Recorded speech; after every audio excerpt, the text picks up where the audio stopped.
Welcome, dear students, to MAPS virtual classes, and you are listening to Miss Josephine, your English teacher. Class 7, Lesson 4. The ashes that made the trees bloom. Written by William Elliot Griffiths. He was born on September 17, 1843, Philadelphia, USA, and he died on February 5, 1928, in Florida. He was an American author, educator, and missionary. Let's look at the meaning of the new word daimyos.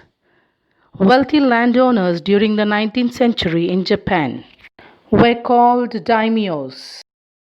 This is a story about an honest and hardworking old couple and their pet dog. The neighbors are troublesome, and the dog dies a sad death. The spirit of the dog gives solace and support to his master in unexpected ways. Chapter 4: The Ashes That Made Trees Bloom. The lesson exhibits the power of love. It is about a dog which is taken care of by an old couple. They love it as if it were their own child. The dog brings favors to the family, which makes the neighbors jealous. Things become tragic when the dog is killed by the neighbors due to their greed and frustration. One day the dog put his paws against the old man's leg.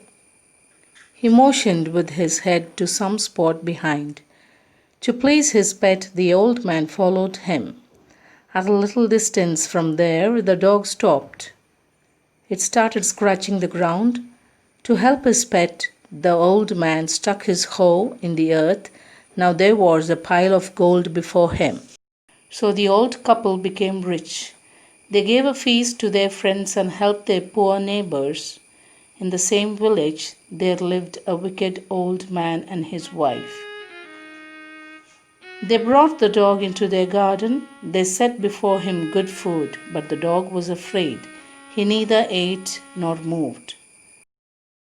They dragged the dog out of doors. They walked with him. When they reached a pine tree, the dog began to scratch the ground. The wicked couple was delighted. Both of them dug the ground. What they got was a dead kitten. The couple was very angry. They killed the dog. Then they flung him into the hole they had dug. They heaped the earth over his carcass. The incident of dog's death reached the ears of its owner.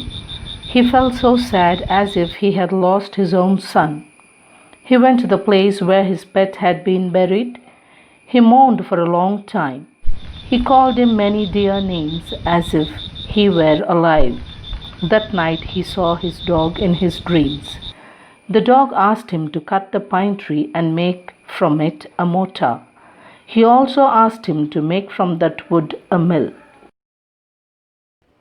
Thank you for watching. The rest of the lesson will be continued in the next class. Until then, bye. Take care. Happy learning.